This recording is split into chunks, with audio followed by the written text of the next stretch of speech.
The wind howled across the barren plains of Wyoming territory, carrying with it the bitter taste of early winter and broken dreams. It was October of 1884, and the land seemed determined to break every soul who dared scratch a living from its unforgiving soil. Martha Sullivan stood at the window of their weathered cabin, her calloused hands gripping the wooden frame as she watched her husband Thomas lead their daughter away from the only home she'd ever known. Eleanor May Sullivan, Elsie, to those who knew her gentle nature, sat rigid in the wagon bed, her pale blue Sunday dress a mockery against the gray morning sky. At 19, she possessed the kind of beauty that seemed almost cruel in such harsh country.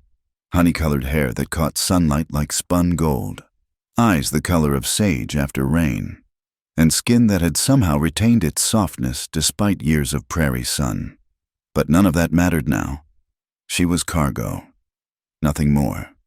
The deal had been struck 3 days prior in the dim light of Brennan's General Store.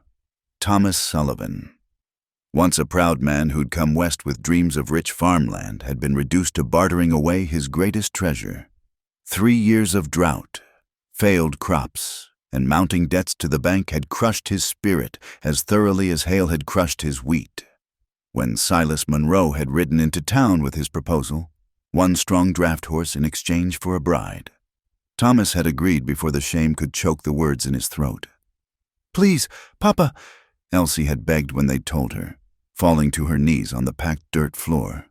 "I can work harder. I can take in washing, mending. Please don't send me away." But Martha had turned her face to the wall, her silence more damning than any words. What choice did they have? Without that horse, they couldn't plow come spring. Without plowing, there'd be no crop. Without a crop, they'd all starve or freeze come next winter. One daughter's sacrifice to save the rest of the family. It was arithmetic as cold and simple as the Wyoming wind. Now, as the wagon rolled away from the Sullivan homestead, Elsie didn't look back. She couldn't bear to see her younger sisters' faces pressed against the window, or the slump of her mother's shoulders. Instead, she fixed her gaze on the mountains that loomed in the distance, their peaks already dusted with snow. Somewhere in those mountains lived the man who'd bought her for the price of a horse. Beside her on the wagon seat, her father drove in stone-faced silence. He'd aged a decade in 3 days, his weathered face carved with new lines of grief and shame. They'd barely spoken since that night, and Elsie found she had no words left anyway. What was there to say? That she forgave him? She didn't. That she understood? Perhaps she did, but understanding and accepting were chasms apart. The journey to Monroe's ranch took the better part of 2 days. They stopped the first night at a way station, where Elsie slept in the wagon bed rather than share the cramped quarters with her father and the other travelers. She pulled her mother's quilt, the only comfort she'd been allowed to bring tight around her shoulders, and watched the stars wheel overhead. The same stars she'd wished on as a child, back when she'd believed wishes could come true. By the second day, the landscape had changed dramatically. The flat plains gave way to rolling foothills covered in sagebrush and juniper. Pine forests darkened the horizon, and the mountains loomed ever closer, their granite faces harsh and unforgiving. The road, if it could even be called that, became little more than wagon ruts carved into the rocky soil. They passed no other travelers, no homesteads, no signs of civilization, save for the occasional hawk circling overhead. "Monroe's place is another hour up the canyon." Thomas finally spoke, his voice hoarse from disuse. He's not a bad man. Elsie, his wife died 2 winters back. Fever took her. He's been alone since then." Elsie didn't respond. What did it matter if he was good or bad? She belonged to him now, as surely as his cattle or his land. The Monroe Ranch, when it finally came into view, was exactly what Elsie had feared. A low-slung log cabin hunched against the base of a cliff, its walls dark with age and weather. A barn and corral stood nearby, both in better repair than the house. Smoke trickled from the stone chimney, the only sign of life in the desolate clearing. The whole place had an air of abandonment, as if joy had fled and never returned. Silas Monroe emerged from the barn as they approached, Elsie's first glimpse of her future husband sent ice through her veins. He was a giant of a man, well over 6 feet tall, with shoulders broad enough to fill a door frame. His dark hair hung to his collar, unkempt and shot through with premature gray, though he couldn't be more than 35. A thick beard covered the lower half of his face, but it couldn't hide the harsh set of his jaw or the way his mouth turned down at the corners. His clothes were clean, but mended in dozens of places. Speaking of a man who took care of necessities, but nothing more. But it was his eyes that made Elsie's breath catch, gray as winter storm clouds.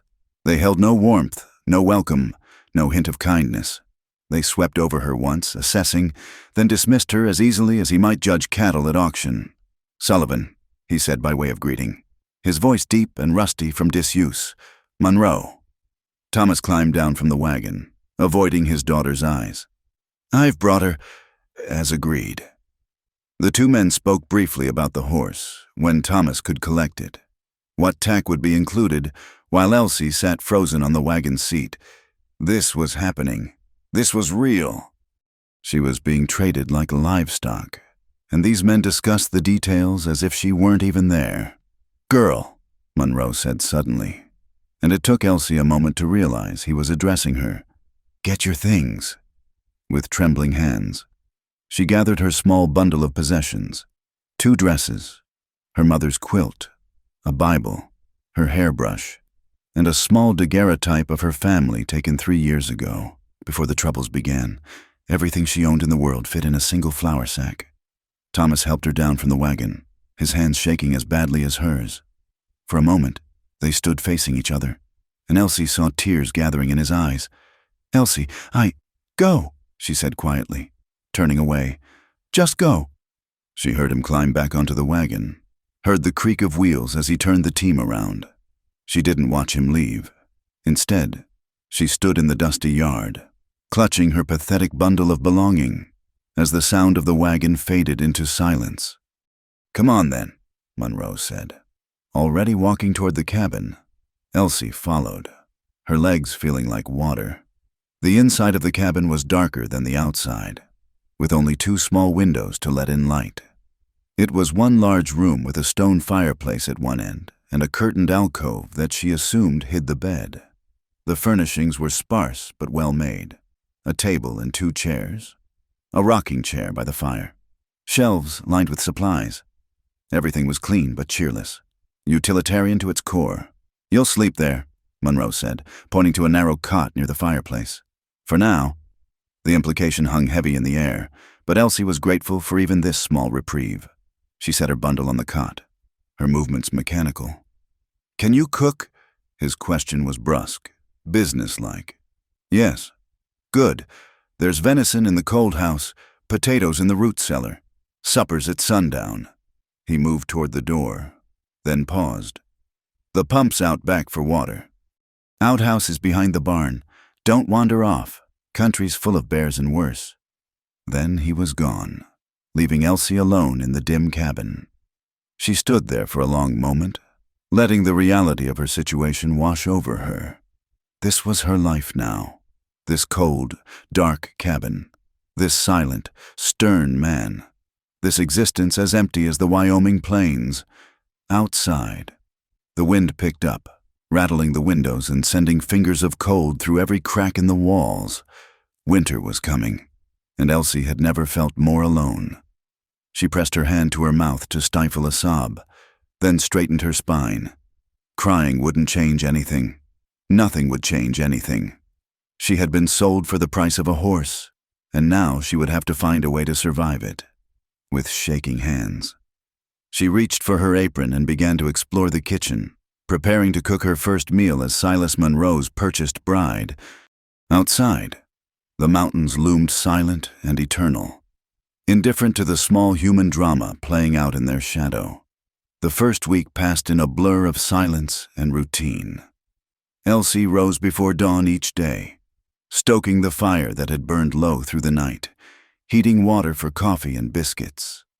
Silas would appear from behind the curtained alcove fully dressed, eat his breakfast without a word, and disappear into the vast wilderness surrounding the ranch. He'd return at dusk, sometimes with game slung over his shoulder, sometimes empty-handed but always bearing the weight of solitude like a second skin. They existed in the same space like two ghosts haunting different centuries. Elsie learned to move quietly, to anticipate his needs without asking, to become as invisible as the furniture. She cooked, cleaned, mended his clothes, tended the kitchen garden that had gone wild since his wife's death. At night, she'd lie on her narrow cot listening to the settling of the logs, the pop of the dying fire, and the sound of his breathing from behind the curtain. Sleep came fitfully, chased by dreams of home and the hollow ache of abandonment. The cabin itself told the story of his loss. Elsie found small touches of femininity hidden like pressed flowers in a book, embroidered curtains now faded with age, a delicate china teacup on a high shelf, a rocking chair worn smooth by another woman's hands. In a drawer, wrapped in oilcloth, she discovered a daguerreotype of a young woman with kind eyes and a gentle smile. Catherine Monroe, according to the inscription on the back, dead 2 years now, leaving behind a man who'd apparently chosen to die with her in all but body, on her 8th day, while sweeping beneath the bed. Elsie's broom struck something solid. She pulled out a wooden box, its lid dusty but the contents pristine letters tied with ribbon, a gold wedding band, a lock of dark hair. She quickly pushed it back, feeling like a trespasser in a grief that wasn't hers to witness. The work was harder than anything she'd known on her family's farm. Water had to be hauled from the pump in heavy buckets, even in the biting cold. Washing clothes meant heating pot after pot on the stove, scrubbing with lye soap until her hands cracked and bled. The wind found every gap in the cabin walls, and she stuffed them with rags and mud, learning through trial and error what Catherine must have known by instinct. Some days, Silas would leave before she woke and not return until well after dark. On those nights, she'd leave his supper warming on the stove and retreat to her cot, pretending to sleep while he ate alone. Other times, he'd work close to the cabin, chopping wood or repairing the corral fence, and she'd catch glimpses of him through the window, a man built for this harsh country, moving with an economy of motion that spoke of years of solitary survival. The first time they exchanged more than necessary words came during a sudden November storm. The temperature had plummeted throughout the day, and by evening, snow fell in thick curtains. Silas had been out checking a small herd of cattle, making sure they had shelter. Elsie kept the fire high and soup simmering, watching anxiously through the window as darkness fell with no sign of him. When he finally stumbled through the door, he was covered in snow, his lips blue with cold. Ice had formed in his beard, and his hands shook too badly to work the buttons of his coat. "Let me," Elsie said, stepping forward without thinking. Her fingers worked the frozen buttons while he stood still as a statue, snow melting and pooling at his feet. "The gray mare," he said through chattering teeth. "She's foaling. Too early. Had to bring her into the barn. Is she all right?" He looked at her then, truly looked at her for the first time since that day in the yard. "Don't know. It's too soon. The cold." She helped him out of his coat, hanging it by the fire, then ladled hot soup into a bowl. "Eat. You're no good to her frozen." He sat at the table, wrapping his hands around the bowl, and for a moment looked almost human. "You know horses?" "Some. Papa had a mare when I was young. She foaled every spring." The mention of her father brought the familiar stab of pain, but she pushed it down. "Might need help later, if you're willing."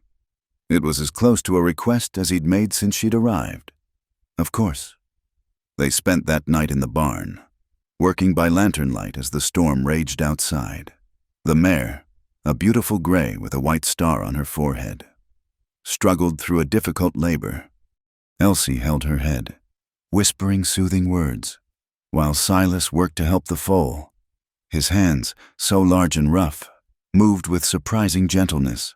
When the foal finally emerged, weak but alive, Elsie found herself crying, for the mare, for the tiny life taking its first breath, for all the life and death that happened in this unforgiving place.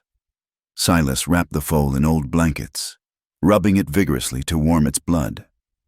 "Thank you," he said quietly, not looking at her, Haven't had help with something like this since—" He didn't finish, but Elsie understood. Since Catherine. As November wore into December, the awkward silence between them began to ease, replaced by something that wasn't quite companionship, but was no longer hostile emptiness. Silas started coming in for the midday meal instead of taking cold biscuits to wherever he worked. He'd eat quietly while Elsie went about her chores, occasionally commenting on the weather or the state of the livestock. She learned things about him in fragments.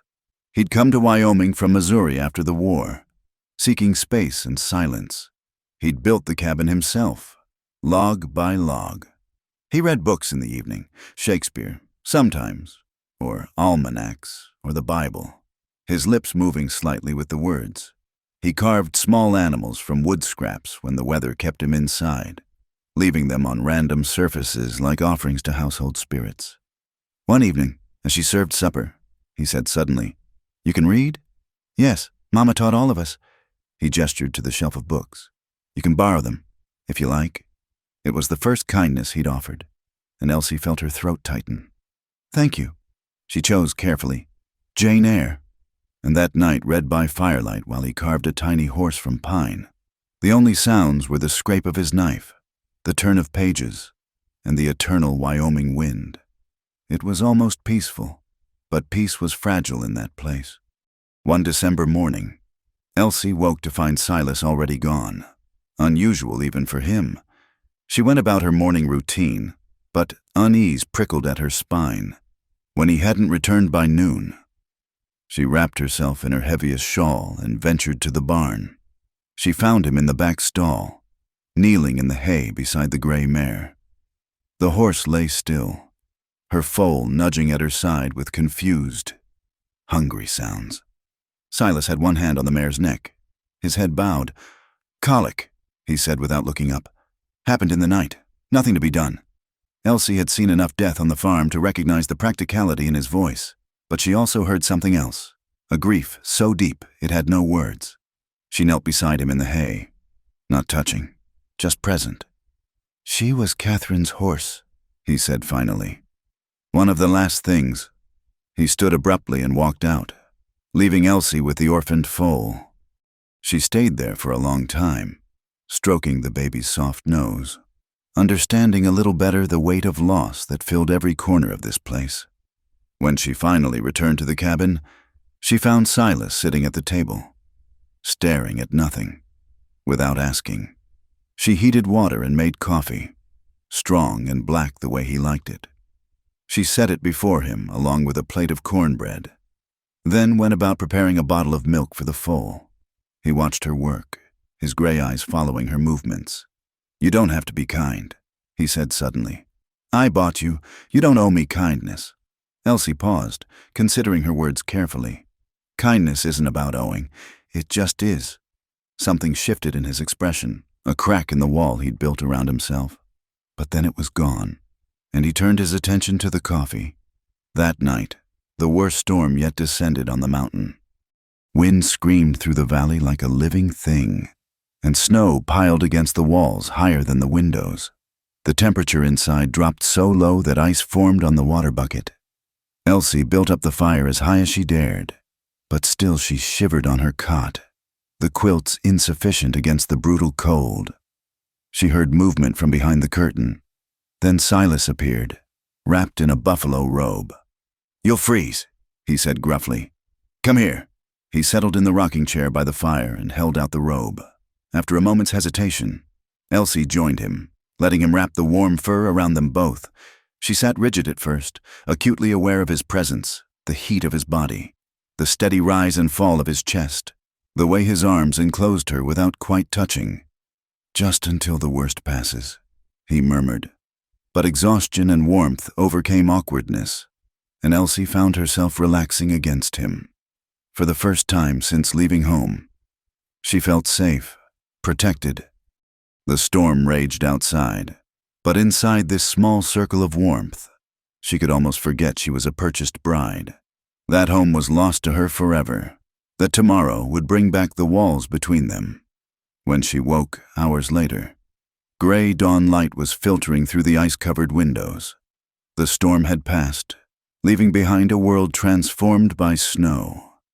She was alone in the chair, the buffalo robe tucked carefully around her. From outside came the sound of an axe on wood. Silas, already at work, maintaining the careful distance between them. But something had changed in those storm-wrapped hours. A recognition, perhaps, that they were both wounded creatures trying to survive a harsh world. Not yet trust, not yet affection, but no longer complete strangers. Elsie rose, folded the robe, and began her daily routine. But when she set Silas's breakfast on the table, she allowed her hand to brush his as she placed his coffee cup. He stilled, looking up at her, and for just a moment, his eyes held something other than emptiness. Then the moment passed, and they returned to their careful dance of silence. But the memory of warmth lingered, like spring sleeping beneath the snow, waiting for its time to bloom. Winter slowly loosened its grip on the mountain, and with the gradual thaw came a shift in the rhythm of life at the Monroe Ranch. Elsie had learned to read Silas's moods in the set of his shoulders, the length of his silences, the way he held his coffee cup. He, in turn, had begun to accept her presence as something more than an intrusion on his solitude. She started small, mending his shirts with careful, even stitches that were stronger than necessary, adding dried herbs to the stew that she remembered from her mother's kitchen, placing fresh pine boughs in the cabin to chase away the musty smell of winter. Each gesture was quiet, undemanded, but Silas noticed.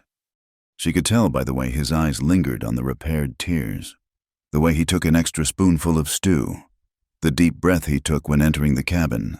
The orphaned foal had become Elsie's particular charge. She'd named her Storm. For the night she was left motherless, and spent hours in the barn teaching her to drink from a bottle, then a bucket. Silas would sometimes find her there, singing softly to the animal, and would stand in the doorway watching before clearing his throat to announce his presence. "She's getting strong," he said one March morning, running his hand along Storm's flank. "You've done well with her." "She wanted to live," Elsie replied, stroking the foal's nose. "Sometimes that's all it takes, someone to help you want to live." Their eyes met across the stable, and something unspoken passed between them. Silas looked away first, but not before Elsie caught a glimpse of something raw and yearning in his expression. As the snow receded, revealing patches of brown earth, Elsie ventured further from the cabin. She discovered a small garden plot behind the house, overgrown with weeds, but showing signs of once careful tending, without asking permission. She began to clear it, her hands remembering the work from years of helping her mother. Silas found her there one afternoon, dirt smudged on her cheek, hair escaping from her bonnet as she wrestled with a particularly stubborn root. "That was Catherine's garden," he said quietly. Elsie froze, suddenly uncertain. "I'm sorry, I didn't mean to—" "No." He crouched beside her, his large hands surprisingly gentle as he helped work the root free. "It should be growing things again. She would have wanted that." They worked together in companionable silence, clearing the dead growth, turning the soil. When Silas's hand accidentally covered hers in the dirt, neither pulled away immediately. The touch lasted only a moment, but Elsie felt its warmth long after. That evening, as she served supper, Silas surprised her. "Your family," he said, not quite meeting her eyes. "Do you miss them?" The question caught her off guard. They'd never spoken of why she was here, the transaction that had brought her to his door. "Every day," she admitted softly.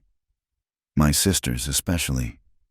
Lily's only 12, and Emma's 15. I worry." "You could write to them. I go to town next week for supplies." The kindness of the offer made her throat tight. "Thank you. It's nothing." He focused on his plate, but she saw the way his jaw worked, fighting some internal battle. "I know what it is to lose family. Wouldn't wish it on anyone." That night, Elsie lay on her cot composing letters in her mind to her sisters. She'd tell them about Storm, about the mountains, about the books she was reading. She wouldn't tell them about the loneliness, the cold, or the complicated man who'd bought her but seemed as trapped as she was. The trip to town for supplies became a monthly ritual. Silas would hitch the wagon early, and Elsie would prepare a list of necessities. The first time, she stayed at the ranch. The second time, he paused at the door. You could come, if you wanted. Might be good to get away from here for a day. She understood what the offer cost him. Taking her to town meant facing questions, stares, the whispered gossip about Silas Monroe and his purchased bride. But she found herself nodding, eager for any glimpse of the wider world. The ride down the mountain was beautiful in early April, with wildflowers beginning to bloom along the trail and birds calling from the awakening forest. Elsie felt almost happy, sitting beside Silas on the wagon seat, the sun warm on her face. He was different away from the ranch, pointing out landmarks, telling her about the area's history, even sharing a story about his first winter when he'd gotten lost in a blizzard and survived by sheltering with his horse in a cave. "Longest 3 days of my life," he said, and Elsie was startled to see the corner of his mouth quirk up in what might have been the ghost of a smile. Town was both wonderful and terrible. Wonderful to see other faces, to browse the general store's goods, to post her carefully written letters. Terrible for the way conversation stopped when they entered. The pitying looks the women gave her, the knowing smirks of the men. Elsie held her head high, selecting her purchases with careful dignity, but she felt each stare like a physical weight. "Pay them no mind," Silas said gruffly as they loaded the wagon. "People always need something to gossip about." But she saw the tension in his shoulders, the way his fists clenched when someone whispered too loudly. When Jake Morrison, a cowhand from a neighboring ranch, made a crude comment about Monroe's mail-order filly. Silas's hand went to the knife at his belt.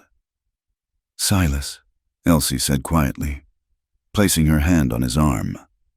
"Please, let's just go home." Home. The word had slipped out without thought, but she saw how it affected him. His arm relaxed under her touch, and he helped her onto the wagon seat with unexpected gentleness. The ride back was quiet, but it was a different quality of silence than before, companionable rather than strained. As they climbed back into the mountains, Elsie felt herself relaxing. Whatever that cabin was, whatever her life had become, at least it was away from those knowing eyes and cruel whispers. That evening, after supper, Silas didn't retreat immediately to his usual occupations. Instead, he lingered at the table, turning his coffee cup in his hands. "I'm sorry," he said finally. "About town, about what they said. It's not your fault." "Isn't it?" He looked at her then, his gray eyes full of something she couldn't name.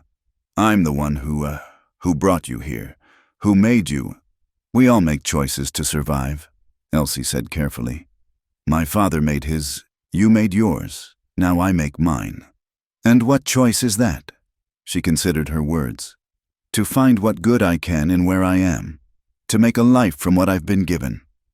He was quiet for a long moment. Then, so softly she almost didn't hear, "You're stronger than I am." Spring truly arrived with a late April thunderstorm that shook the cabin walls and sent lightning dancing across the peaks. Elsie had always loved storms, but here in the mountains they were magnificent and terrifying in equal measure. She stood at the window watching the display until a particularly close strike sent her stepping back with a gasp. "Best stay away from the windows," Silas advised from his chair by the fire. He was carving again, a piece of oak taking shape under his knife. "Lightning can do strange things up here." As if to prove his point, another bolt struck nearby, the thunder following instantly. The sound was deafening, and Elsie couldn't help the small cry that escaped her. "Come sit by the fire," he said, and there was something in his voice that made it sound less like an order and more like an invitation. She settled in the other chair, pulling her shawl tight. They sat in companionable silence, the storm raging outside while inside the fire crackled warmth.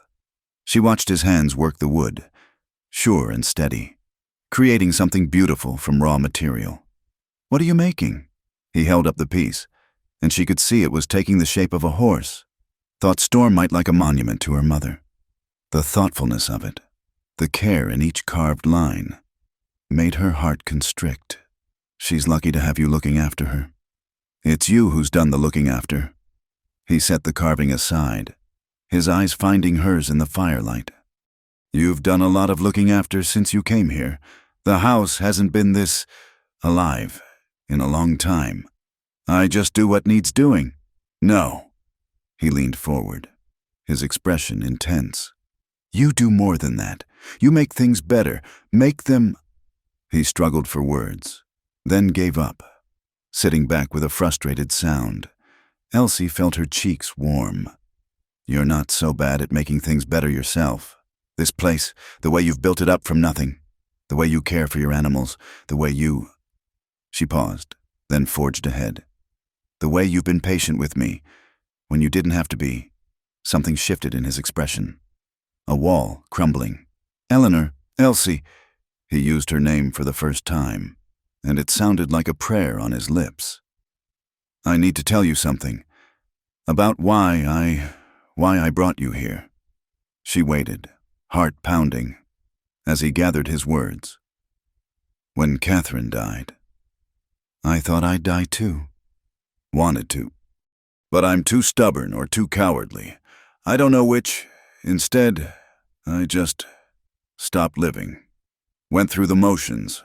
Then last winter, the loneliness got so bad I thought I'd go mad from it. That's when He swallowed hard. I told myself I needed help with the house, with the work, but that wasn't true. I just needed someone here so I wouldn't disappear entirely. And now? Elsie asked softly.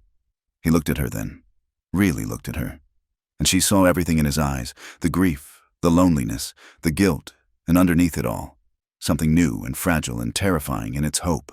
Now I don't know what I need, he admitted. But I know I'm glad you're here, not because I bought you. God, I hate that I did that to you. But because you're you. Because you make me remember what it feels like to be human. The storm chose that moment to unleash its full fury. Thunder shaking the cabin so hard dust fell from the rafters. Elsie found herself on her feet, moving without thought. And then Silas was standing too, and they were closer than they'd ever been. Close enough that she could see the gold flecks in his gray eyes, could smell the wood smoke and leather scent of him. Elsie, he said again, and his hand came up to cup her cheek, the calluses rough against her skin but the touch achingly gentle. She leaned into his palm, her eyes fluttering closed. When his lips touched hers, it was with such careful tenderness that she felt tears prick her eyes. The kiss was questioning, seeking permission, and she gave it by pressing closer, her hands coming up to rest against his chest. When they broke apart, both were breathing unsteadily. Silas rested his forehead against hers, his eyes closed. I don't want to hurt you, he whispered. I've already taken too much from you. You've taken nothing I haven't chosen to give, she whispered back. He pulled her against him then, holding her as the storm raged outside, and Elsie felt something inside her, something that had been frozen since that terrible day in her father's cabin, begin to thaw. She was still a woman who'd been sold for the price of a horse. That would always be true, but maybe, just maybe, she was becoming something else too, something chosen, something valued, something that had nothing to do with the transaction that brought her here and everything to do with the man who carved horses out of wood and held her like she was precious. The storm passed, leaving the world washed clean. When Silas finally released her, stepping back with obvious reluctance, the cabin felt different, charged with possibility. I should... Elsie gestured vaguely toward her cot. Yes, he agreed. But he caught her hand as she turned away. Elsie, this changes things. You know that. She squeezed his fingers gently. I know. That night, as she lay on her narrow cot, she could hear him moving restlessly behind the curtain. Everything had changed, and nothing had. She was still here, he was still there, and between them stretched all the complications of their beginning. But for the first time since arriving at the Monroe Ranch, Elsie felt the stirring of something that might have been hope. Tomorrow would bring new challenges. There would be no easy path forward, no simple way to transform a transaction into a true partnership. But tonight, with the memory of his kiss still warm on her lips and the echo of thunder fading into the distance. She allowed herself to believe that maybe, somehow, they could build something real from the ashes of their mutual loneliness. Outside, storm whinnied in the barn, and somewhere in the forest an owl called.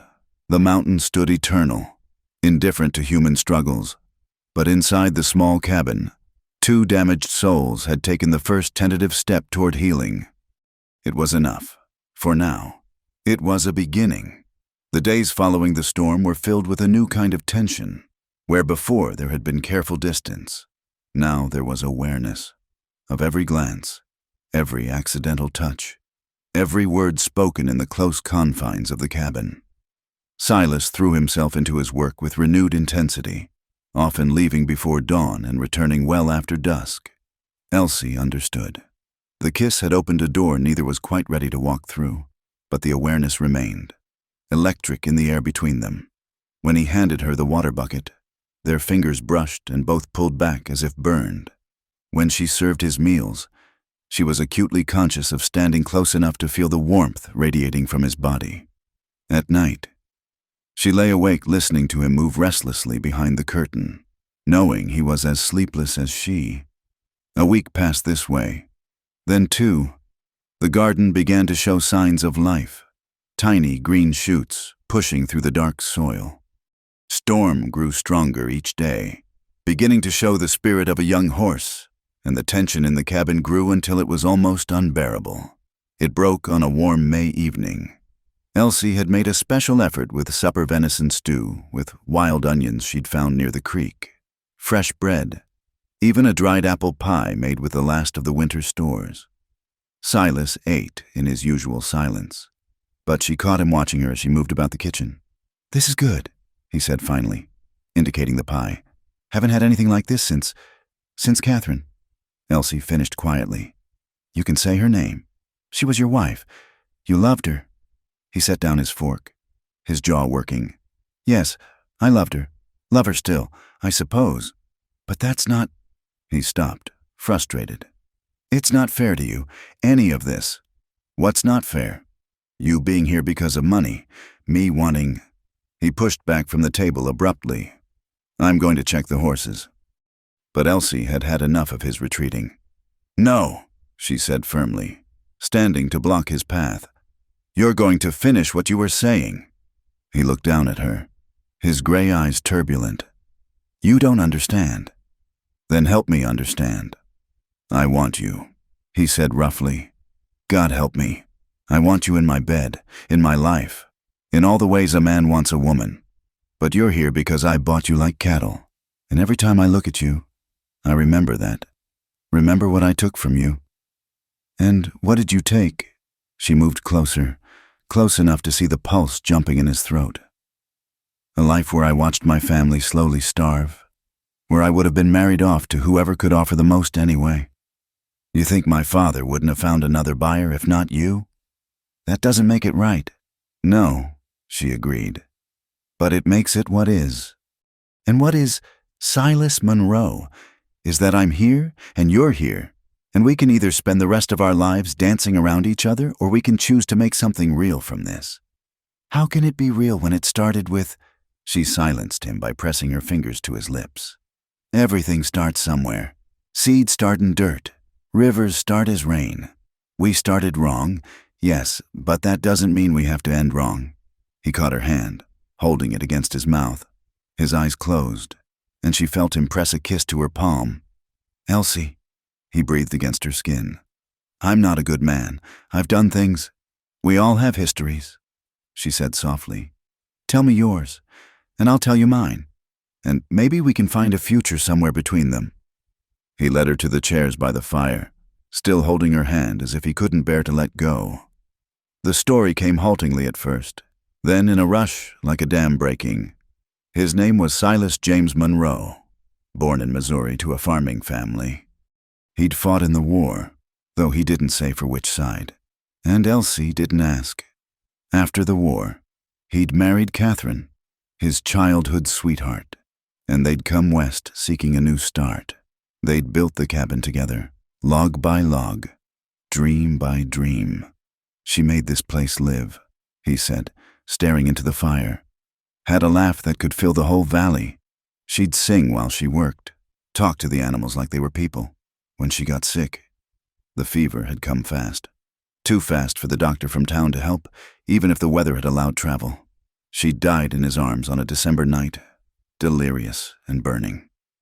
After she was gone, I went a little mad, he admitted. There was a man, Samuel Garrett, owned the ranch over the ridge. He'd always been too friendly with Catherine, always finding excuses to come by when I was away. After she died, he showed up saying she'd promised to sell him our water rights, that she'd wanted to leave, that I'd kept her prisoner here. His hands clenched into fists. I knew he was lying, but hearing him say those things about her, about us, I lost control, beat him bloody, would have killed him if his men hadn't pulled me off. But you didn't kill him, Elsie pointed out. No, but I wanted to, and everyone knew it. He pressed charges. I spent 6 months in the territorial prison. When I got out, I came back here and haven't left much since. Easier to be alone than to face the whispers. Elsie absorbed this, understanding so much more now about the isolation, the way people in town looked at him. You were protecting her memory. I was being a fool. Catherine would have hated what I did. She always said my temper would be my ruin. He looked at her then. So you see what kind of man I am. One who solves problems with his fists. One who bought a woman because he couldn't face his loneliness. I see a man who loved his wife and defended her honor. Elsie said, I see someone who's been alone too long, who's forgotten how to be gentle with himself. I see the man who helped bring storm into the world, who carves beautiful things from wood, who wrapped me in buffalo hide so I wouldn't freeze. You see what you want to see? No, I see what's there. All of it, the good and the bad and the in-between. She turned his hand over, tracing the calluses and scars. These hands have done violence, yes, but they've also built this home, tended animals, created beauty. They've been gentle with me when they didn't have to be. He watched her trace his palm, his breathing uneven. What do you want, Elsie? If you could have anything, what would you want?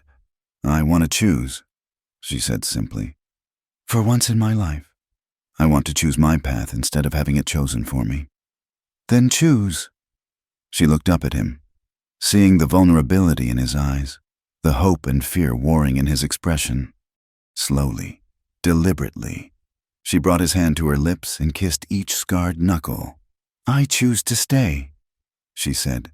I choose to try. I choose you. Silas Monroe, complicated past and all. He made a sound like something breaking inside him. And then she was in his arms, his mouth on hers with none of the previous gentleness. This kiss was hungry, desperate, full of months of loneliness and longing. Elsie met his passion with her own, her hands tangling in his hair, pulling him closer. When they broke apart, both breathing hard, he rested his forehead against hers. Are you sure? Once we cross this line, we've already crossed so many lines, she whispered. What's one more? He stood, pulling her with him, and led her to the curtained alcove. Elsie's heart hammered as she saw the bed, a proper bed with a carved headboard, covered in a quilt that must have been Catherine's handiwork. Silas saw her looking and tensed. We don't have to— Yes, she said firmly. We do. This is your bed, in your home, and if I'm to be your woman, then I'll be her in truth, not hiding on a cot by the fire like a servant. You were never a servant, he said fiercely.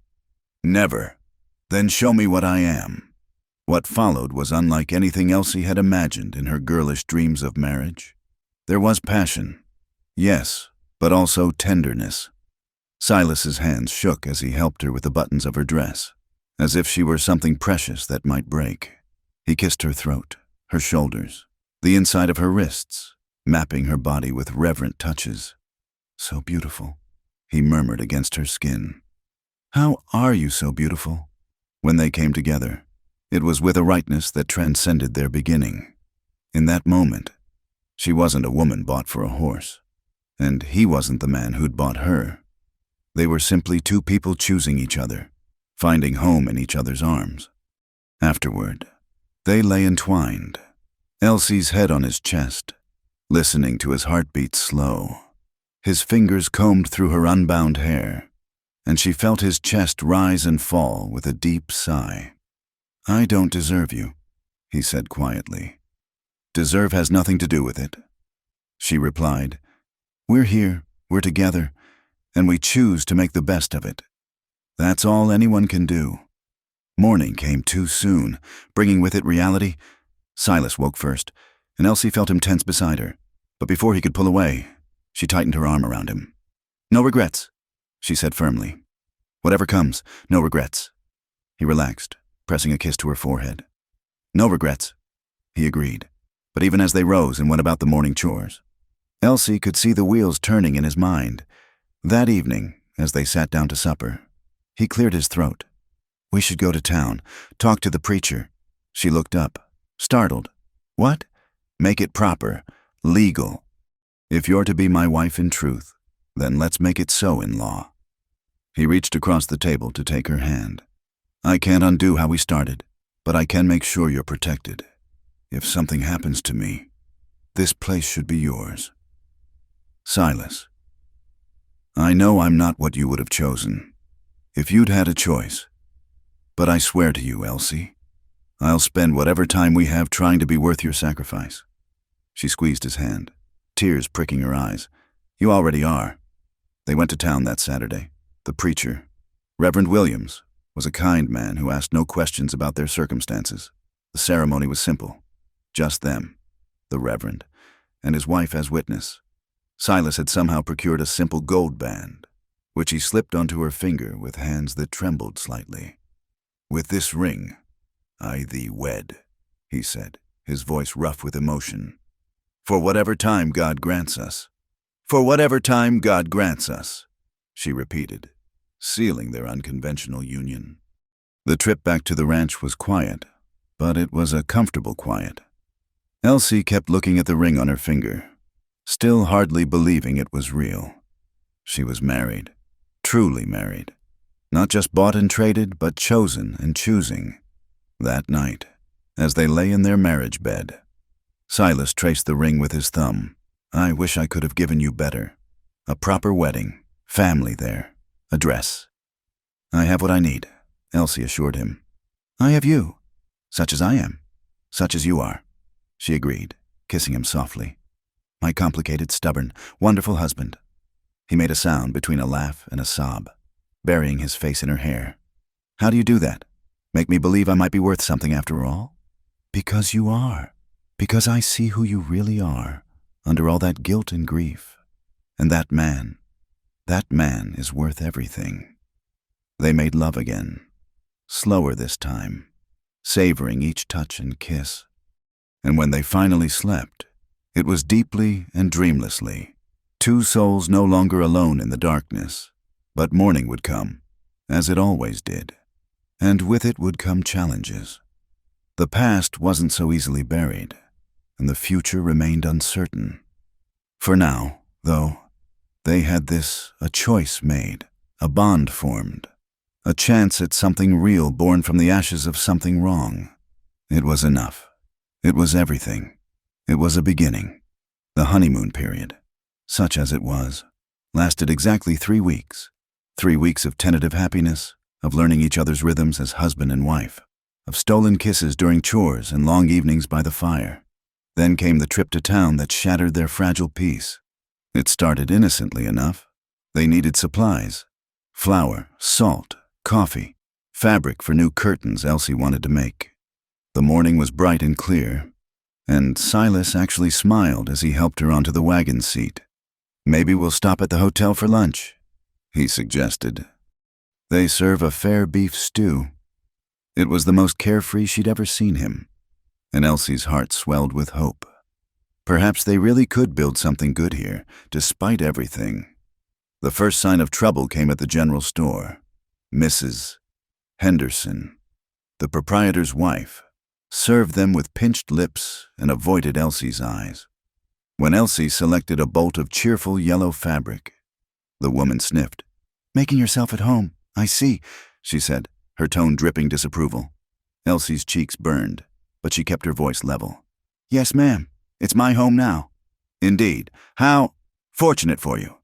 Silas's hand found the small of Elsie's back, a silent support. They completed their purchases quickly, but the damage was done.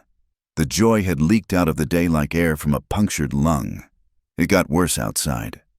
A group of men lounged against the hitching posts, passing a bottle between them. Jake Morrison was among them, his face still bearing the yellowed remains of bruises from some altercation. Well, well, Morrison called out. If it ain't Monroe and his bought bride, tell me, Monroe, does she perform as well as that horse you traded for her? Silas went rigid. Watch your mouth, Morrison. Or what? You'll beat me like you beat Sam Garrett? Oh, wait, he ain't around to beat anymore. Is he? Elsie's blood ran cold. What does he mean? Morrison's smile was ugly. You mean Monroe didn't tell you? Sam Garrett died last winter, fell off his horse and hit his head. They say, course, some say he never recovered from the beating your husband gave him. Weak skull and all. That's enough, Silas growled. But Morrison wasn't finished. Must be nice, Monroe, having another woman warming your bed. Hope this one don't end up like the last one. Dead before her time. Though I suppose if she does, you can always buy another. Silas moved so fast Elsie barely saw it. One moment Morrison was smirking against the post. The next, he was on the ground with Silas's hands around his throat. The other men scrambled back, shouting, Silas, no! Elsie grabbed his arm, pulling with all her strength. Please, don't do this! For a terrifying moment, she thought he wouldn't stop. His face was twisted with rage, his hands tightening as Morrison's face turned purple. Then, with visible effort, he released the man and stepped back, breathing hard. You come near my wife again, he said, his voice deadly quiet, and I'll finish what I started with Garrett. That's a promise. He helped Elsie onto the wagon and drove out of town at a pace that had her clutching the seat. They didn't speak until they were well into the mountains. And then Silas pulled the horses to a stop. Is it true? Elsie asked quietly. About Samuel Garrett?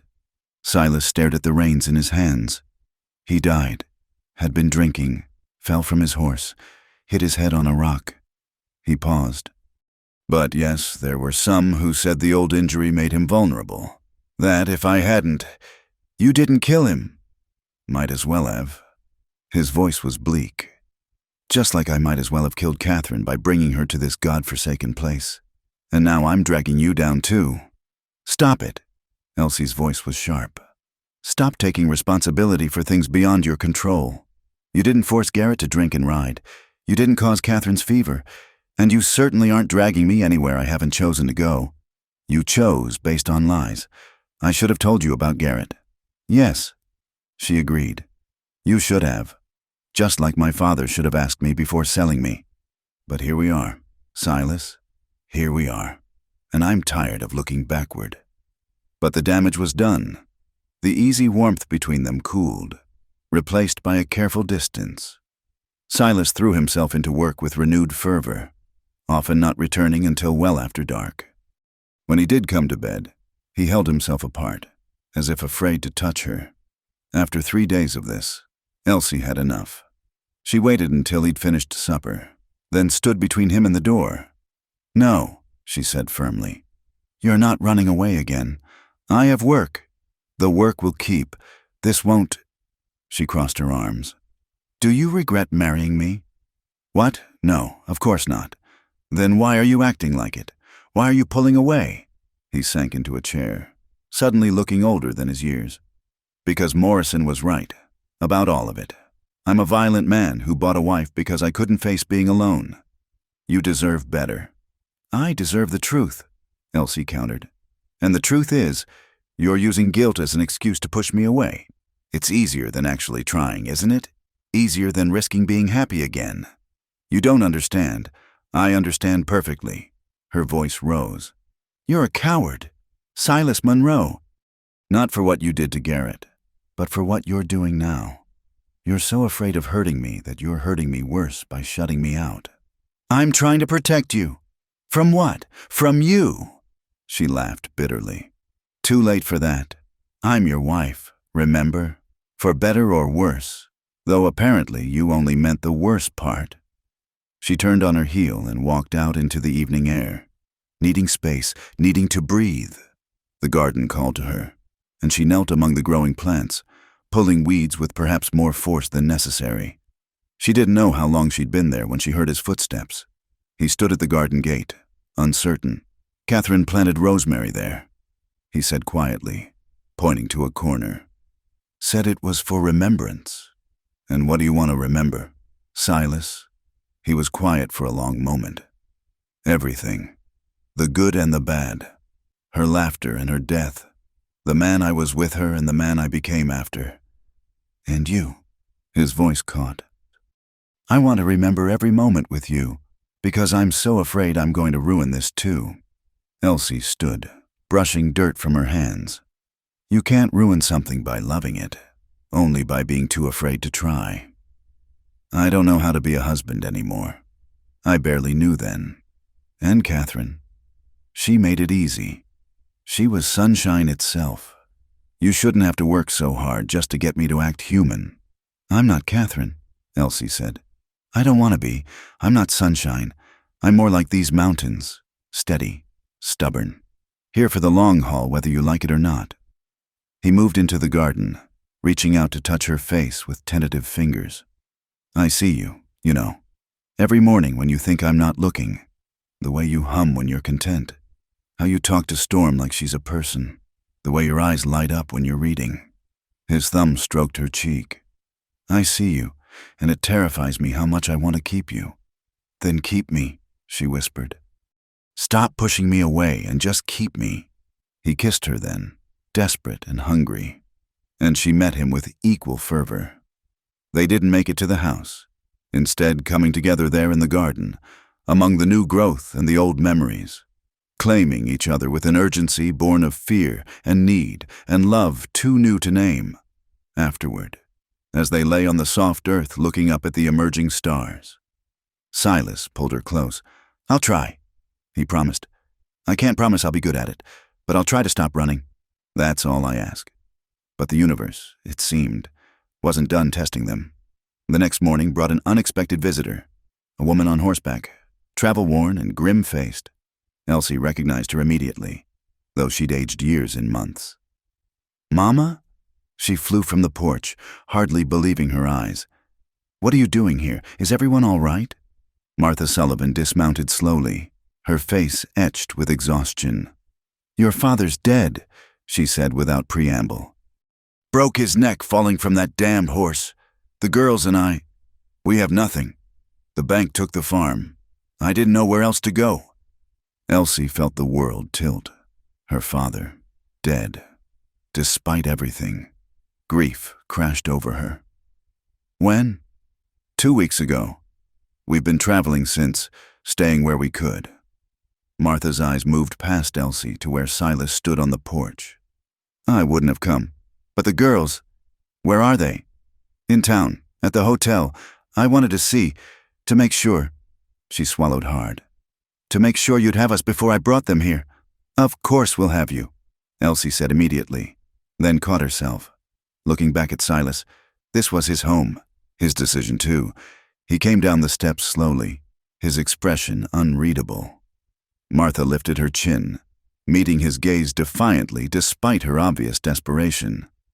Mrs. Sullivan, he said formally. I'm sorry for your loss. Are you? Her voice was bitter. My husband's death was your gain. Seems to me. Mama, Elsie warned. But Silas held up a hand. You have every right to your anger, he said. What was done?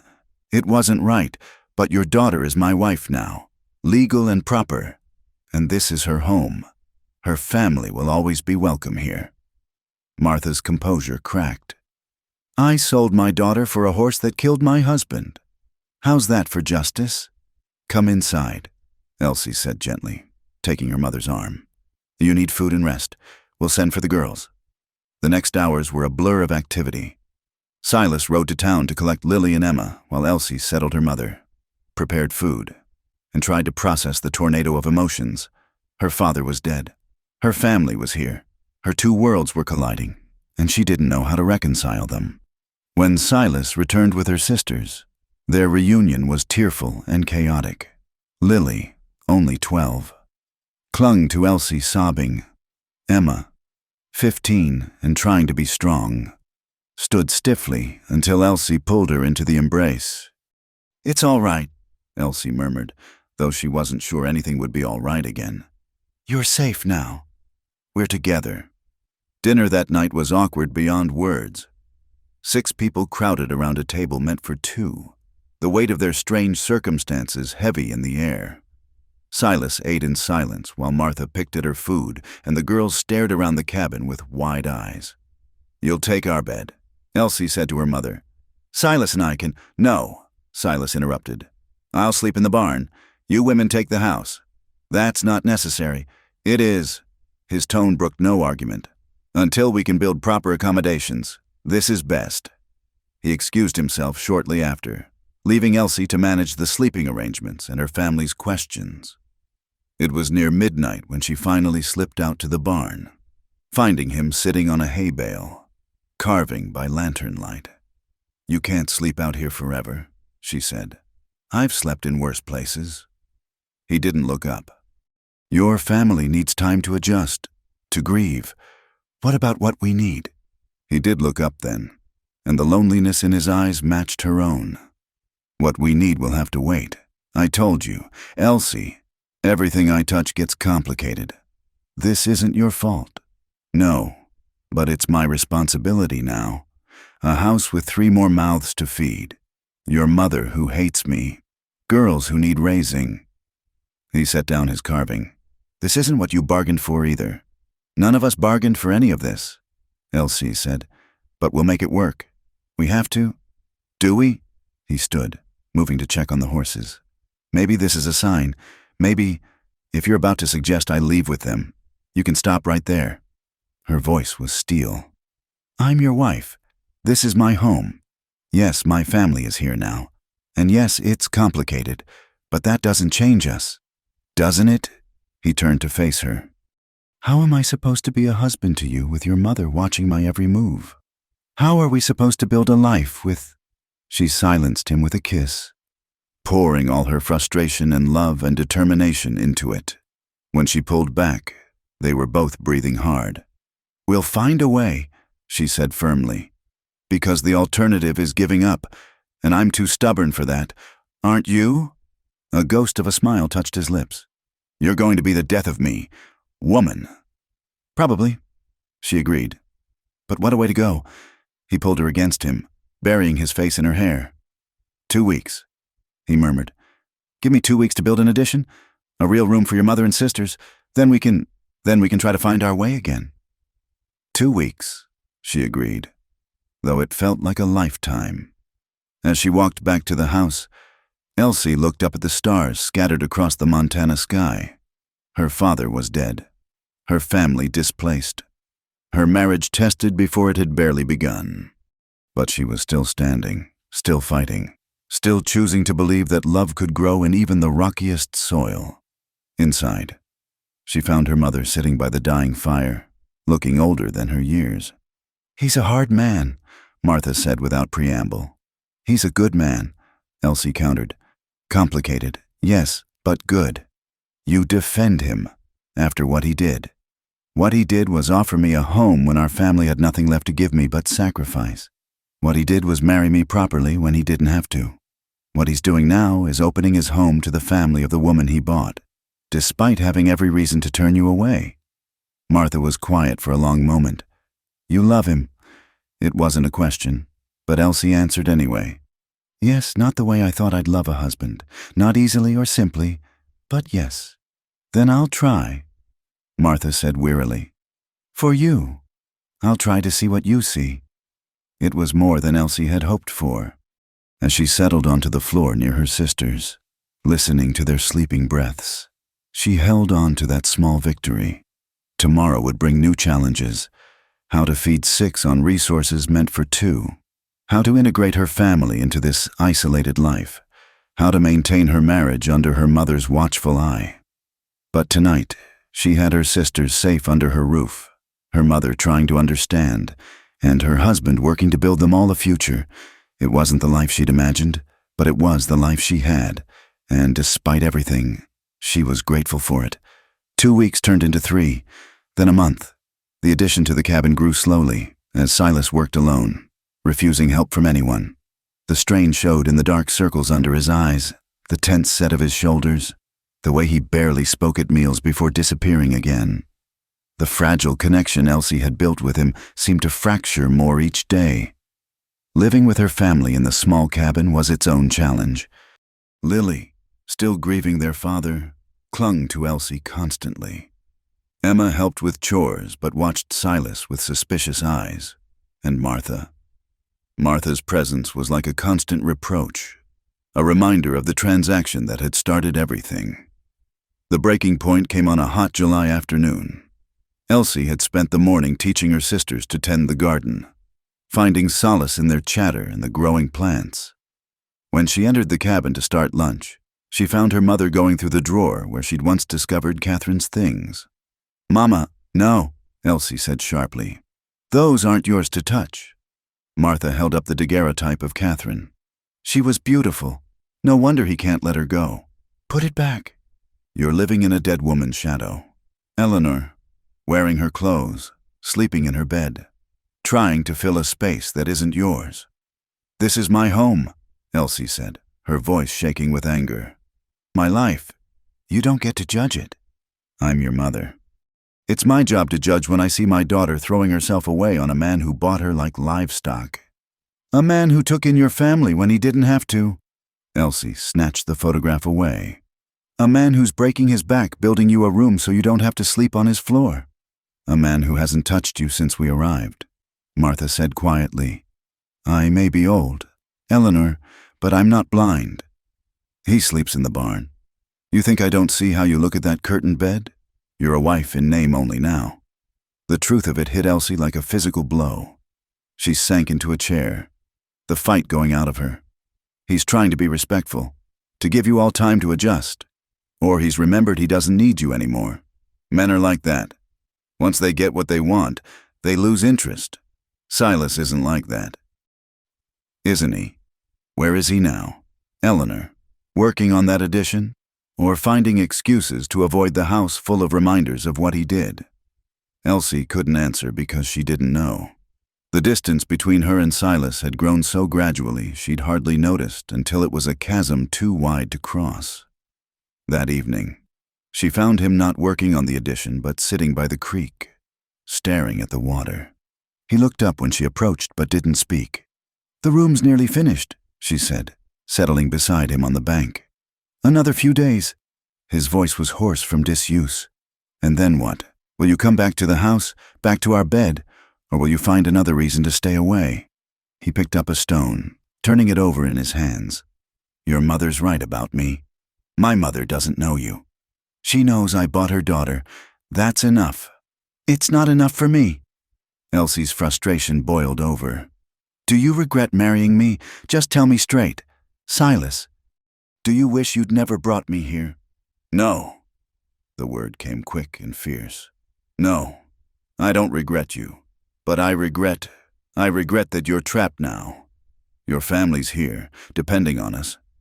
You can't leave even if you wanted to. I don't want to leave. Don't you?" He looked at her then. Really looked at her. "You were starting to be happy. Before they came, I saw it. You were making this place yours, making us work. Now you're pulled between two worlds, and I don't know where I fit anymore. You're my husband. You fit with me." "Do I? When you're teaching your sisters, laughing with them, being the Eleanor you were before, that's when you look happiest. Not with me, never with me." Elsie wanted to argue, but something in his expression stopped her.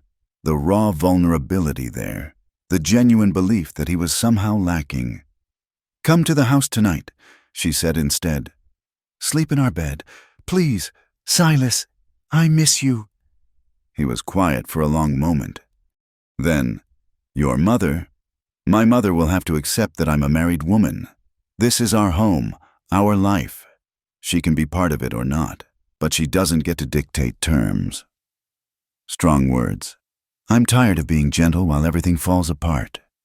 She stood, brushing off her skirts. I'm tired of tiptoeing around everyone's feelings while mine get ignored. So here's what's going to happen. You're going to come to the house for supper. You're going to sit at the head of the table like the man of the house you are. And tonight, you're going to sleep beside your wife. Is that clear? Despite everything, a small smile tugged at his lips. Yes, ma'am. But when supper came, the tension was thick enough to cut. Silas sat where Elsie had indicated, but he might as well have been a stranger. Conversation was stilted, limited to requests to pass food. Lily kept stealing glances at him. Emma focused on her plate, and Martha radiated disapproval. Finally, Elsie had enough. Lily, why don't you tell Silas about the story you've been writing? Her youngest sister looked up, startled. Oh, it's not very good. I'd like to hear about it, Silas said, his voice gentle. I used to write some myself, when I was younger. Really? Lily's face lit up slightly. Mine's about a girl who can talk to horses. She goes on adventures with them. Sounds like someone else I know, Silas said, glancing at Elsie. Your sister has quite a way with them. Saved a foal this past winter. Storm, Lily exclaimed. Elsie wrote about her. Is she really as pretty as Elsie said? Prettier. Would you like to meet her after supper? And just like that, the ice began to crack. Lily peppered him with questions about horses, the ranch, the mountains. Even Emma seemed interested when he mentioned the wolves he'd seen last winter. Only Martha remained silent, watching with narrowed eyes. After supper, true to his word, Silas took the girls to see Storm. Elsie watched from the porch as he lifted Lily onto the young horse's back, keeping a protective hand on her as Storm walked slowly around the corral. Emma stood by the fence, trying to look disinterested, but failing. He's good with them, Martha said, coming to stand beside her. He's a good man. Mama, if you'd let yourself see it. Maybe. Martha was quiet for a moment. Your father. He wasn't a bad man either, just a desperate one. The drought, the debts, they broke something in him. When Mr. Monroe made his offer, I know, Elsie said softly. I've forgiven Papa. I wish he'd asked me first. Wish he'd given me a choice. Would you have chosen this? Elsie watched Silas teaching Emma how to hold her hand flat to feed Storm a carrot, saw the careful way he guided her, the patience in his movements. Yes, she said, surprising herself with the certainty. Not the way it happened, but yes, I would have chosen him. Martha sighed. Then I suppose I need to try harder to see what you see. That night, as promised, Silas came to their bed. It was awkward at first, both of them too aware of the others in the house, of the weeks of distance between them. But when he reached for her in the darkness, when she curved into his embrace, it felt like coming home. I'm sorry, he whispered against her hair, for pulling away, for being a coward. We're both trying to figure this out, she whispered back. Just don't leave me alone again. We're stronger together than apart. He held her tighter. No more barn, no more running, I promise. But promises, Elsie was learning, were easier made than kept. The next few days brought a tentative peace. Silas finished the addition, a proper room with 2 beds for her family. The girls were thrilled to have their own space, and Martha seemed to relax slightly without the constant reminder of sharing Elsie's marital home. It was Emma who brought the next challenge. She'd gone to the creek to fetch water and came running back, breathless and wide-eyed. There's a man, she gasped. By the creek! He's hurt! Silas grabbed his rifle immediately. Stay in the house, all of you. I'm coming with you, Elsie said firmly. Elsie! He's hurt, not dangerous. You might need help. They found him collapsed by the water's edge. A young man, maybe 20, with a bullet wound in his shoulder. His horse grazed nearby, saddlebags bulging. Help me, he whispered when he saw them. Please, they're coming. Who's coming? Silas demanded. But the man had passed out. They got him to the house despite Silas's obvious reluctance. Elsie's mother, who'd tended enough injuries on the farm, helped clean and bind the wound. The bullet had passed through, which was good, but he'd lost a lot of blood. It wasn't until they were going through his saddlebags for identification that they found the money. Hundreds of dollars in bills, more than Elsie had ever seen. "Bank robber," Silas said grimly. "Or worse." "We can't just turn him out," Elsie argued. "He'll die. Better men than him have died for less." "Silas Monroe, that's not who you are." "Isn't it?" His eyes were hard. "I'm a man who's done violence, remember? Maybe I understand him better than you think." Before Elsie could respond, they heard horses approaching. Many horses, moving fast. Silas grabbed his rifle again, positioning himself by the window. "Mama, take the girls to your room," Elsie ordered. "Bar the door." The riders, 6 of them, stopped just outside the yard. Their leader, a hard-faced man with a marshal's badge, called out, "We know he's in there. Monroe, Thomas Garrett. He robbed the bank in Cheyenne. Killed a guard. Send him out, and we'll be on our way." Elsie's blood ran cold. Garrett. The name was too similar to be coincidence. "He's Samuel Garrett's nephew," Silas said quietly. "Come for revenge, using robbery as an excuse. You don't know that, don't I?" He checked his rifle. "Samuel always said his family would make me pay. What are you going to do?" Silas looked at her, and she saw the war in his eyes. The man who wanted to protect his family battling with the man trying to leave violence behind. "The right thing," he said finally. "Whatever that is." He stepped onto the porch, rifle visible but not raised. "The man's hurt bad. He's in no shape to be moved. That's not your concern." The marshal called. "Send him out, or we're coming in. You come on my property without cause, and we'll have a problem. We have cause. He's a thief and a murderer. So you say. All I see is a wounded boy." "Don't make this harder than it needs to be. Monroe, your reputation's black enough without adding harboring fugitives to it." Elsie made a decision. She stepped onto the porch beside her husband. "The man is under our protection until he's well enough to stand trial. That's only Christian charity." The marshal's laugh was ugly. "Christian charity from a woman who sold herself for a horse? That's rich." Silas moved so fast Elsie barely saw it. His rifle was up and aimed before the marshal could blink. "You'll apologize to my wife, now." "Or what? You'll shoot a federal marshal? Add that to your crimes?" "My husband has committed no crimes," Elsie said loudly. "Unless defending his wife's honor is criminal now. Your husband beat Samuel Garrett near to death. Man never recovered. Died from a fall everyone knows wouldn't have killed him if his skull wasn't already damaged." "Prove it," Elsie challenged. "In a court of law, with evidence and witnesses. Until then, you're just spreading gossip." The standoff stretched taut. Then, from the house, came Lily's scream. Elsie turned to see smoke billowing from the kitchen window. "Fire!" She ran inside, finding a knocked-over lantern and flames licking up the curtains. The wounded man had tried to rise, probably delirious, and caused the accident. Everyone rushed to fight the flames. Even the marshal's men dismounted to help. They formed a bucket brigade from the creek, working together to save the house. By the time the fire was out, the immediate hostility had cooled somewhat. The marshal surveyed the damage, mostly smoke and one ruined wall. "We'll camp by the creek tonight. If Garrett's well enough to ride tomorrow, we take him. Fair?" Silas nodded curtly. "Fair."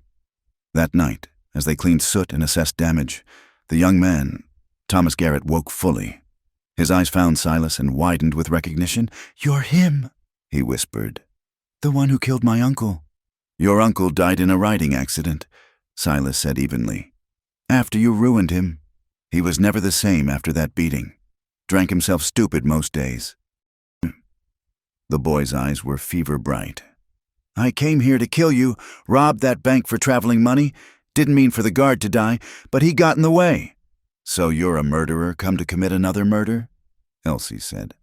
"How does that honor your uncle's memory?" Thomas looked at her, seeming to see her for the first time. "You're the one he bought, Uncle Sam used to talk about it. Said Monroe was no better than a slave trader. Your uncle was a liar who spread false rumors about a dead woman, Elsie said coldly. Whatever happened to him, he brought on himself. Elsie, Silas warned, but she was past caring. No, I'm tired of this. Tired of people acting like you're some kind of monster. You defended your wife's memory. You took in a desperate woman. You opened your home to her family. You're trying to save this boy's worthless life, even though he came here to kill you. When does it end, Silas? When do you get to stop paying for other people's sins? The room was silent. Then Thomas Garrett laughed, weak and bitter. She's got fire, I'll give you that. Monroe, no wonder you bought her. I didn't buy her, Silas said quietly. I made a business arrangement with her father that I've regretted every day since. But she's my wife now, by choice, and I'll not have her disrespected. Choice, Thomas scoffed. What choice does she have? Where would she go? I'd go nowhere, Elsie said firmly. I'd stay right here, with my husband, in our home, living our life. That's my choice, and nothing you or anyone else says changes that. Thomas stared at her for a long moment, then closed his eyes. Uncle Sam was wrong about you both, he said finally. Doesn't change what I did, but he was wrong. The next morning, the marshal took Thomas Garrett away. He'd likely hang for killing the guard, but that was justice's concern now, not theirs. As the riders disappeared down the mountain, Elsie felt a weight lift from her shoulders. It's over, she said. Maybe, Silas replied. Or maybe it's just beginning. His family might send more. The marshal will spread stories. Our reputation will be what we make it. Elsie finished. I'm tired of living in fear of what people might say or do. We have a home, a family, each other. That's what matters. He pulled her against him, there on the porch in full view of her mother and sisters. When did you get so wise? Sometime between being sold for a horse and falling in love with the man who bought me, she said, feeling him tense at the word love. She pulled back to look at him. Yes, Silas. Love. I love you. Complicated past. Violent temper. Guilt complex and all. He stared at her, something breaking open in his expression. Elsie, Mama! Lily came running from the barn. Storm's acting strange. I think she might be sick. The moment shattered, but Elsie saw the promise in Silas's eyes. Soon, that look said, soon he'd find the words she'd given him so freely. They rushed to the barn, finding Storm indeed in distress. The next hours were spent tending her, Silas teaching all three sisters how to care for a sick horse, watching him with them, patient and gentle. Elsie felt her heart swell with certainty. This was her family, unconventional, complicated, forged in difficult circumstances, but hers, and she would fight for it, protect it, cherish it with everything she had. That night, as they lay in bed listening to the sounds of the house settling around them, her mother's soft snoring, one of the girls getting up for water, the eternal wind in the mountains. Silas finally spoke. I love you too, he said quietly. I don't know when it happened. Maybe when you stood up to me about hiding on that cot. Maybe when you saved Storm. Maybe when you faced down a federal marshal in our defense. But somewhere in there, I fell in love with my bought bride. Not bought, Elsie corrected, threading her fingers through his. Chosen. We chose each other, remember? Best choice I ever made, he'd murmured against her hair. Even if I made it for all the wrong reasons. Right result, wrong method, she agreed. Story of us. His laugh rumbled through his chest. Story of us, he repeated. I like that. Means there's more to write. Outside, Storm whinnied softly, recovered from her earlier distress. The wind carried the scent of pine and possibility. And in their bed, two people who'd started as strangers, continued as wary partners, and emerged as something more, held each other close and dreamed of chapters yet to come. The past would always be with them, the price of a horse, a dead wife's shadow, violence and redemption and choices both good and bad. But the future was theirs to write, and Elsie intended to make it a story worth telling, Life settled into a rhythm through the rest of summer. The garden flourished under the care of 4 women, producing more vegetables than they could eat fresh. Elsie taught her sisters to can and preserve, filling the root cellar for winter. Martha gradually thawed toward Silas, especially after he brought her yarn from town without being asked, remembering her mentioning she missed knitting. It was September when Elsie realized she was pregnant. The knowledge came slowly. The morning sickness she attributed to bad meat, the exhaustion to hard work, but when her monthly courses failed to come for the second time, she knew. She told Silas on a cool evening as they sat by the creek, watching the sunset paint the mountains gold. "A baby," he said, wonder and fear warring in his voice. "Our baby." "Are you happy?" He pulled her close, his hand splaying across her still flat stomach. "Happy and terrified in equal measure. What if I'm no good at it? What if I'm like my father?" What was he like? She'd learned not to push him for information about his past, but sometimes he volunteered pieces. Hard, angry, quick with his fists. Silas's jaw tightened. "I swore I'd never be like him, but sometimes I feel that rage inside me, and I wonder." "You're not him," Elsie said firmly. "I've watched you with my sisters. You're patient, kind. You'll be a wonderful father." "Catherine was pregnant when she died," he said quietly. "Just a few months along. Lost them both." Elsie's heart ached for him. "I'm not Catherine. This baby isn't that baby. Our story is different. I pray you're right." The next morning brought unexpected news. Martha received a letter from town. Her sister in California, recently widowed, was offering them a home. "It's a chance for the girls," Martha said at breakfast, the letter trembling in her hands. "Good schools, opportunities. Sarah has a big house, no children of her own." Elsie felt the world tilt. "You want to leave?" "I don't know what I want." Martha looked between Elsie and Silas. "You have your own family starting. Maybe it's time. This is your home," Silas said quietly. "For as long as you want it." Lily burst into tears. "I don't want to go to California. I want to stay with Elsie and Storm." Emma, ever practical, asked, "What would we do there?" "Go to school, meet people your own age, have a chance at the life I couldn't give you." Martha's voice broke slightly. Elsie stood abruptly, needing air. The morning sickness chose that moment to assert itself, and she barely made it to the porch before losing her breakfast. Silas followed, holding her hair back, his presence steady and comforting. "I can't lose them again," she gasped when she could speak. "Not when I just got them back. You won't lose them. California isn't the moon. They could visit. It might as well be the moon." She straightened, wiping her mouth. "I know Mama's right. The girls deserve better than this isolated life. But knowing it and accepting it are different things." He pulled her against him. "Talk to her. Really talk. Maybe there's a compromise." The talk came that afternoon. While Silas took the girls to town for supplies, mother and daughter sat in the garden, hands busy with harvest work while they navigated difficult truths. "I see how he looks at you now," Martha said, "like you hung the moon, and you glow when he's near. I was wrong about him, but you still want to leave. I want what's best for your sisters. This life, it's hard. Elsie, beautiful, but hard. And with a baby coming, you'll have your hands full. We could build a school here, hire a teacher.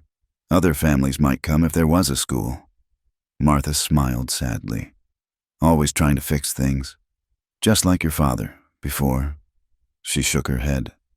"The girls need more than we can give them here. Friends their own age. Chances to meet suitable husbands when the time comes. Unless you want Emma married off for livestock, too."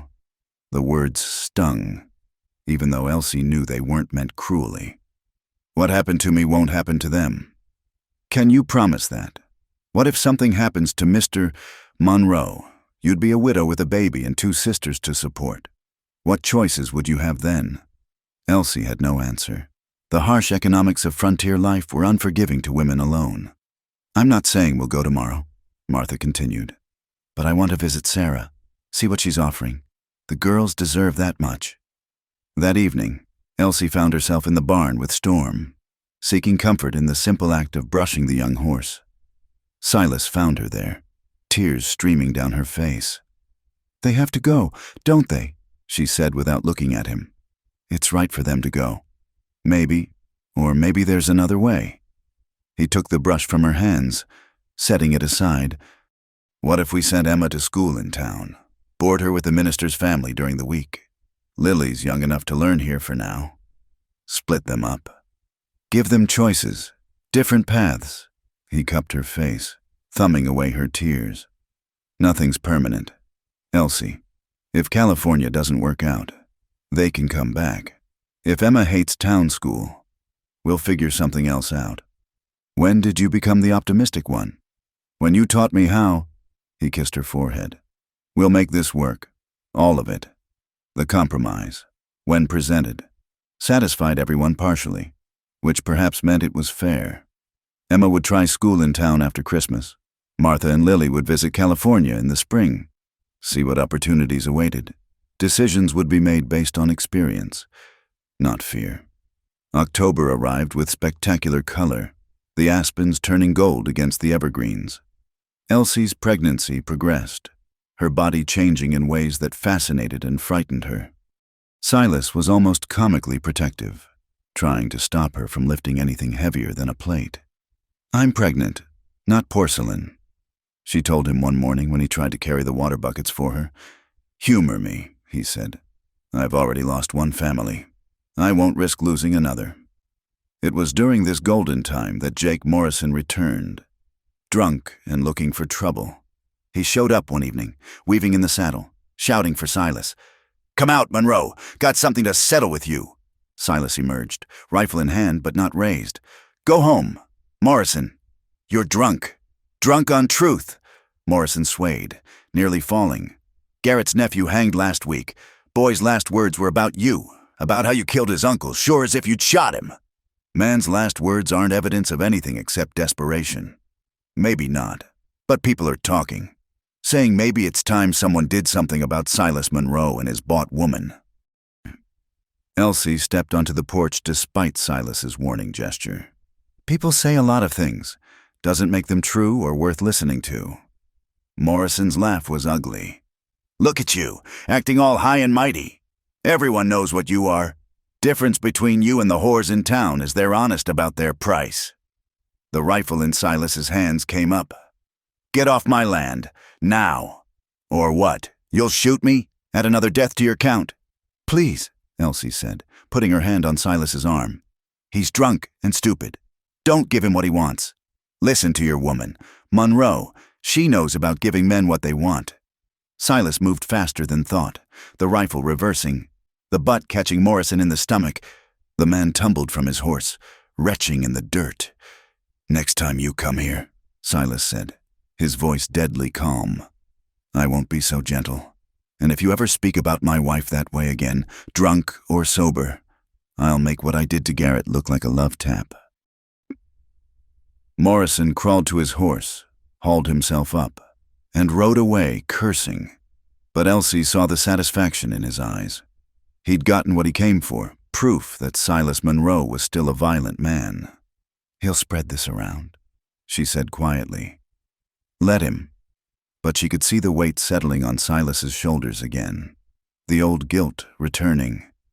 "You defended me. Any man would have done the same." "Not any man. The man I'm trying to be would have found another way."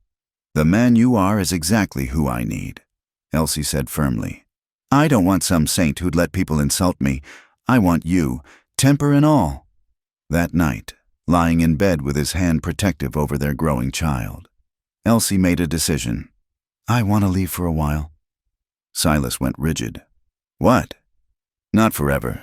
Just, I want to have the baby somewhere else. Somewhere people don't know our story. Where we can just be the Monroes, not the man who bought a wife and the woman who was sold." "Where would we go?" "Denver, maybe, or even California with Mama and Lily. Just for a few months. Until after the baby comes. Running away doesn't solve anything. Neither does staying and fighting the same battles over and over." She turned in his arms to face him. I'm tired. Silas, tired of defending our marriage, our life. I want some peace before our child comes." He was quiet for a long time. "What about the ranch? Hire someone to watch it, or let it sit for one winter. The land will be here when we get back. You really want this? I want our child born into joy, not conflict. Is that so wrong?" "No." He pulled her closer. "No, it's not wrong. We'll think on it, plan. Maybe you're right. Maybe some distance would do us good." The decision might have been made for them anyway. 2 days later, Elsie woke to cramping and blood. The baby was in danger. Martha, who delivered dozens of babies on neighboring farms, took charge. "Bed rest," she ordered. "Complete rest, or you'll lose this child." The next weeks passed in a blur of fear and forced stillness. Elsie lay in bed, hands protective over her belly, bargaining with God and fate and anyone who'd listen. Silas haunted the cabin like a ghost, his face drawn with worry. It was Lily who kept her spirits up, reading to her for hours, sharing her stories about talking horses and brave girls. Emma, home from her first week at town school, brought her lessons to share, and Martha. Martha was a rock, managing household and patient with quiet efficiency. "I misjudged him," Martha said one evening, after Silas had spent an hour sitting silently by Elsie's bed, just holding her hand. "He loves you true." "I know. Do you? Do you really understand how rare that is? Most marriages are convenience or necessity. What you two have." She shook her head. "Don't take it for granted." The crisis passed slowly. The bleeding stopped. The cramps eased. But the doctor, finally summoned from town, was clear. No more heavy work, no stress, careful movement only. "The baby's holding on," he said. "But another scare like this—" He didn't need to finish. Everyone understood. It was Silas who made the final decision. "We're going to California," he announced one evening. "All of us. Martha, you'll visit your sister. Elsie will have the baby there, where there are proper doctors. Come spring, we'll decide what's next." "The ranch," Elsie started, "will survive one winter alone. You're more important than land or cattle." "All of us?" Lily asked hopefully. "All of us," Silas confirmed. "We're family. We stay together." The preparation took weeks. Silas sold most of the cattle, keeping only the horses. He boarded up the cabin, arranged for a neighbor to check periodically. Every detail was handled with the same careful attention he gave to everything. "I'm sorry," Elsie said one night, watching him pack Catherine's photograph carefully in oilcloth. "I know leaving is hard for you. Staying would be harder if it meant losing you." He sealed the package. "She'd understand. She'd want me to take care of you and the baby. You don't have to bring her things." "Yes, I do. She's part of my story, just like that first transaction is part of yours. We don't erase the past, we just add new chapters." The morning they left was crisp and clear, winter touching the peaks with white fingers. Elsie sat in the wagon bed, cushioned by quilts and her mother's watchful presence. Silas drove carefully, mindful of every bump. The girls rode alongside on Storm and one of the gentler horses. As they crested the ridge, Elsie looked back at the cabin that had been her prison, then her refuge, then her home. Smoke no longer rose from the chimney. The garden lay dormant under straw. It looked abandoned already. "We'll come back," Silas said, following her gaze. "This is our land, our home. But right now, we need to be somewhere else. Together," Elsie added. "Together." He agreed. They descended from the mountains, leaving behind the scene of so much struggle and pain and unexpected joy. Ahead lay the unknown, California, Elsie's aunt, doctors who might save their baby, a world that didn't know their story. Elsie thought of the girl she'd been, traded for a horse, terrified and alone. That girl was gone now, transformed by love and hardship and choice into someone stronger, someone who could face whatever came next. The baby moved inside her, a flutter of hope and promise, new life from complicated beginnings. It seemed fitting. "What are you thinking?" Silas asked, glancing back at her. "That every ending is also a beginning," she said. And that maybe happy endings aren't about the ending at all. They're about the choice to keep going, keep trying, keep choosing each other. Philosophy from my practical wife? Wisdom from your bought bride, she corrected with a small smile. Though I prefer to think of myself as your chosen woman now. My chosen woman, he repeated softly. I like that. The wagon rolled on, carrying them away from the mountains and toward whatever awaited. Behind them, the cabin stood empty but not abandoned, waiting for their return. And somewhere in California, a new chapter waited to be written. It wasn't the life any of them had planned. But then, Elsie reflected, the best stories rarely were. The journey to California took 3 weeks, each day bringing new challenges and small miracles. Elsie rode in the wagon bed, cushioned by quilts and her mother's constant fussing, while the landscape transformed from mountain peaks to desert valleys to finally, the green hills surrounding Sacramento. Sarah Whitman, Martha's sister, lived in a white clapboard house with real glass windows and a garden that bloomed even in December. She greeted them with tears and open arms, especially for the sister she hadn't seen in 15 years. Eleanor May, she breathed, cupping Elsie's face. Last time I saw you, you were toddling around in dusty petticoats. And now look at you. The house was a marvel indoor plumbing, gas lights, carpets on polished floors. Lily and Emma explored with wide eyes while Silas stood awkwardly in the parlor, his rough clothes and mountain ways stark against the civilized surroundings. You'll stay as long as you need, Sarah insisted. All of you, I've got the room. And Lord knows it's been too quiet since Henry passed. That first night in a real bed with clean sheets and no wind rattling the windows, Elsie couldn't sleep. Neither could Silas. They lay side by side, strangers in this soft world. We don't belong here, he whispered. We belong together, she whispered back. The rest is just details. The baby came on a February morning, after 12 hours of labor that had Silas wearing a path in Sarah's garden. When the midwife finally called him in, he found Elsie exhausted but radiant, holding a red-faced bundle. A son, she said, tears streaming. We have a son. Silas approached slowly, as if afraid he might shatter the moment. When Elsie placed the baby in his arms, something broke in his expression. He's perfect, he breathed. Look at his hands, so small. What should we name him? Silas was quiet for a moment. Thomas, he said finally. Thomas James Monroe. For your father and mine. For the complicated men who made us who we are. Thomas, Elsie agreed, understanding the forgiveness in that choice. Life in Sacramento was easier in every physical way and harder in every emotional one. Sarah enrolled Emma in a proper school where she thrived.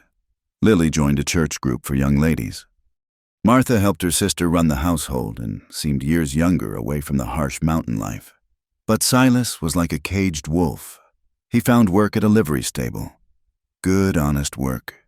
But Elsie could see him dying inside.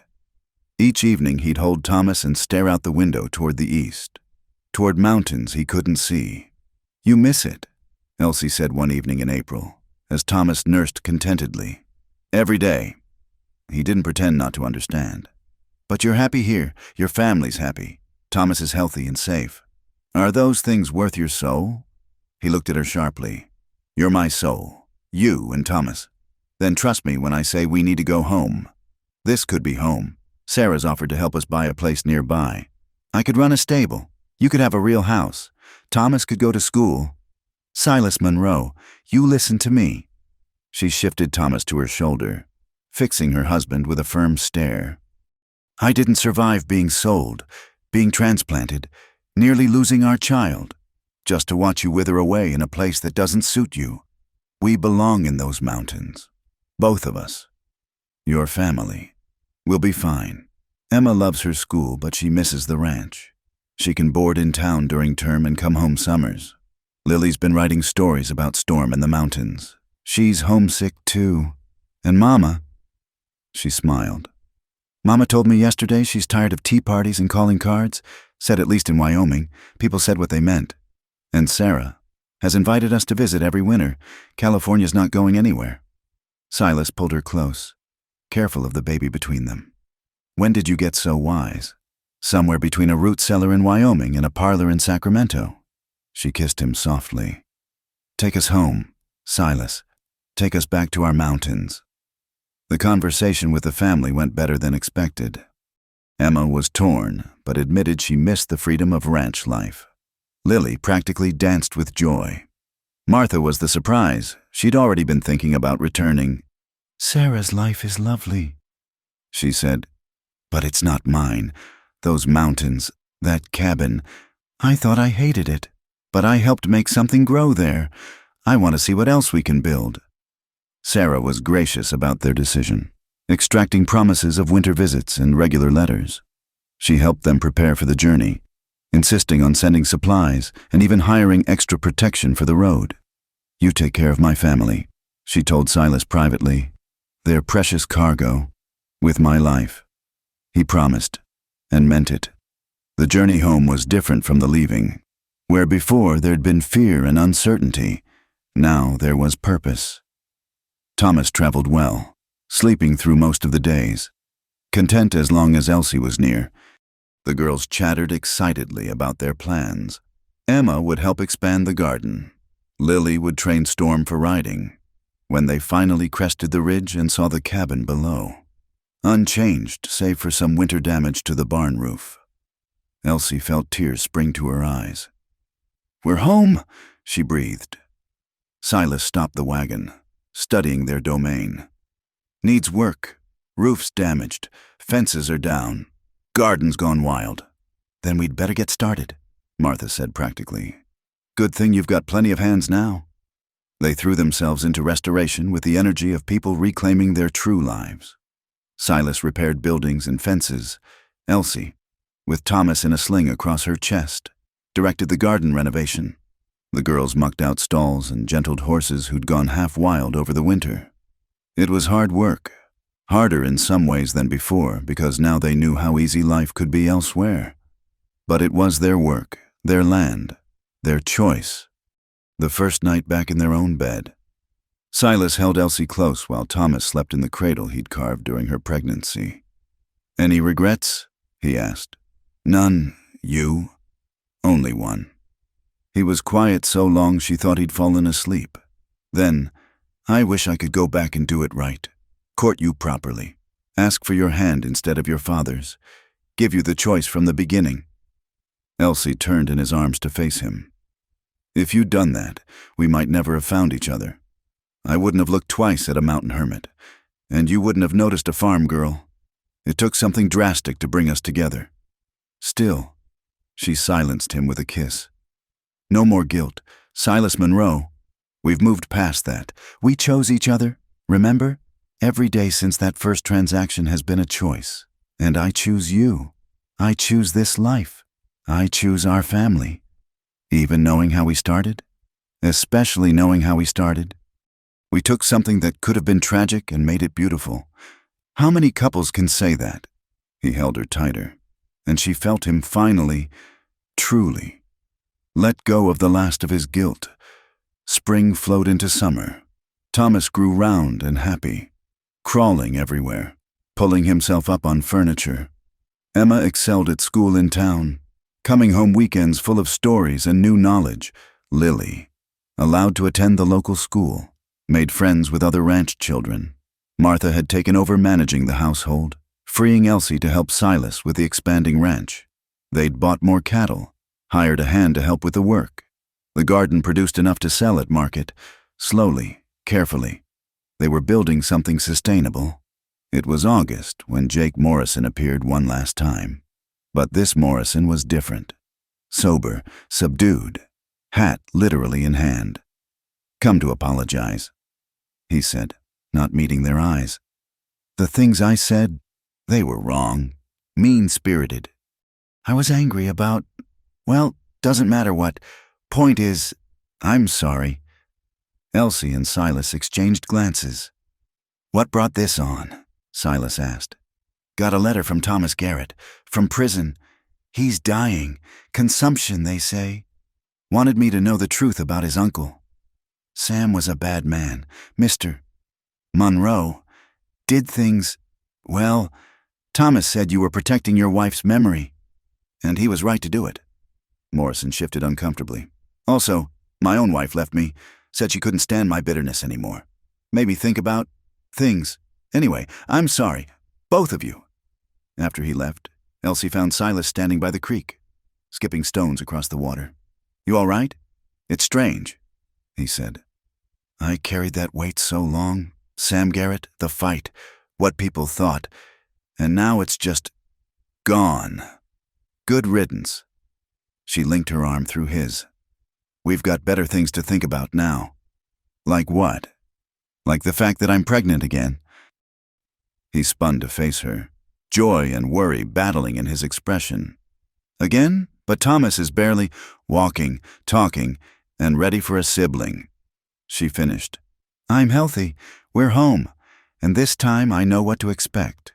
No more fear. Silas, just joy. He dropped to his knees right there by the creek, pressing his face against her still flat stomach. Another miracle, he murmured. Another choice, she corrected, running her fingers through his hair. Another person to add to our story.